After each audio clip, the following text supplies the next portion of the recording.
I've been a very loyal Airbnb customer over the past dozen years or so. I've racked up over 36 stays in the past 12 years, but I am petrified whenever I make a booking through Airbnb. It shouldn't be that way, and I've spent a lot of time thinking about why. I'll explain both your and especially my dislike of Airbnb using business strategy, platform economics, and a dose of common sense. Of course, we got the camera issue. Airbnb says this is solved based on their rules. We've got last-minute host cancellations. We've got cleaning fees. And of course, my biggest ticket item is chores. You know, that lawn is not gonna mow itself. True story, after checking out of a quite lovely Airbnb in Albuquerque, New Mexico, my wife was accused by the owner of stealing pillows. That's right, because what we needed on our flight home with our kids was pillows in our luggage. And this went on for 24 hours before they finally found the pillows. One of my students claims that this story happened to him. He was told by his Airbnb host to feed the fish. And he looked around and said, "I don't see a fish here." The owner accused him of killing the fish until about 3 or 4 weeks later, when the owner apparently remembered that the fish had died well before my student had checked in. So how can this happen? Why does a company exist in a competitive industry where loyal customers are routinely accused of killing fish, stealing pillows, or in the case of my wife and I, staying in a house with visible black mold damage? And the interesting thing isn't that this all happens. I mean, American business is full of ridiculous stories. It's that we keep coming back and returning as customers. I have an Airbnb booked for Thanksgiving this year. Economically speaking, what's going on? We've got a platform, a traditional technology platform. We've got a two-sided market. We've got the guests on the left-hand side and the hosts on the right-hand side. And in the middle, Airbnb is the platform at the center of this two-sided market, and they earn a commission from every sale. You are under no illusion that you're buying from a company called Airbnb. Airbnb simply facilitates the transaction of accommodations for you as a customer. You know that all Airbnb is doing is making a market, essentially creating an Etsy for home rentals. You know that on the other side of the transaction is another person who is using the platform exactly in the opposite direction that you're using in order to rent their place to you. Airbnb is in the middle, facilitating the transaction, taking the payment, and at least in theory, providing customer service and enforcing rules to both sides. Some of the problems with Airbnb are structural. They are part of the nature of platforms. You're never going to get quite the optimal customer service that you're hoping for. And let's be honest, the pics on Airbnb make the places look great. We know that they're not great. We know that there's going to be some flaws. And finally, as I just mentioned, two-sided markets are not known for being the most consumer-friendly parts of the technology world.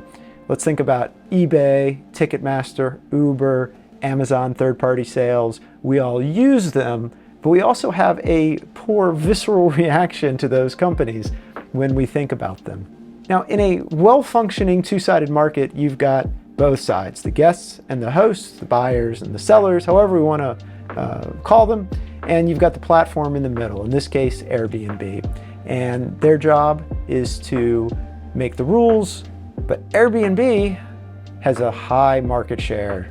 Not as high as Google, but in the kind of direct booking world, there's really Airbnb, VRBO, and a few other places. So independently of Airbnb's choices, they can get away with a lot. They make the rules, they process the payments, they can choose, for better or for worse, how things look to the customer.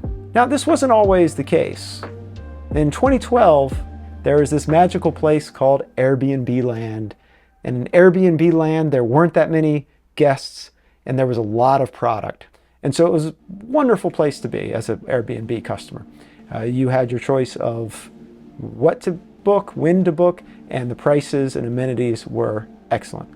Now, of course, all good things come to an end, and Airbnb ensured that this time period came to an end by putting a focus on getting guests onto their platform. This is called cross-site network effects, and Airbnb wanted to make sure that they supported the cross side that was weakest. So in this case, it was guests, and they were going to advertise, and lo and behold, they did their thing and the market corrected. But by 2019, the Airbnb that probably you and I are thinking about, the more contemporary Airbnb, it looked a lot like this.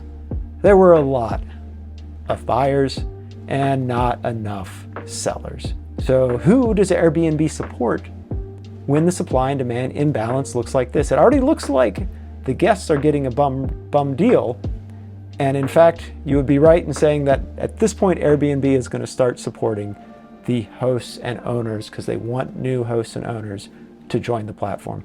So as bad as it looks for guests, it's going to get worse in the short run.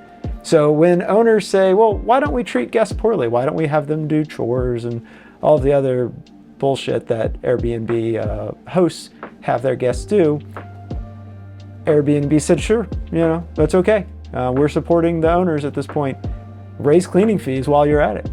So this era of host dominance, which started in the last 5 to 7 years, Airbnb knew that they were limited in what they could do strategically. There were only 2 ways that they could grow revenues. One was by increasing commission fees, and they had their reasons for not increasing commission fees. And the other is to sign up a bunch of hosts and allow supply and demand to do its thing, to allow the guests to book more, creating more overall revenue. So the outcome is that guests remain an afterthought.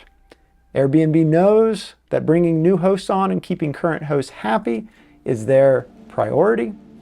And with that, they can best accomplish number 2. And by number 2, I mean number 2.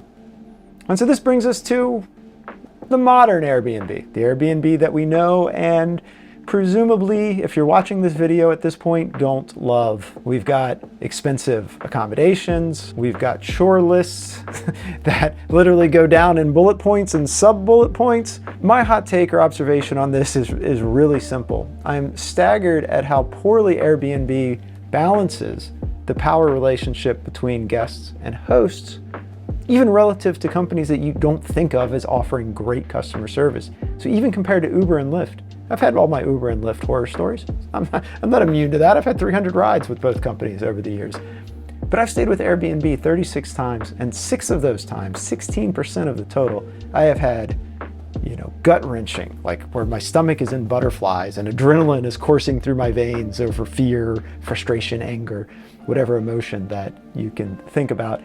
Blackmail, verbal abuse from hosts, theft accusations, the most ridiculous stuff. And if you're wondering if any of this has to do with me, I contend that I am an excellent guest, and I have 33 excellent guest reviews to back that up.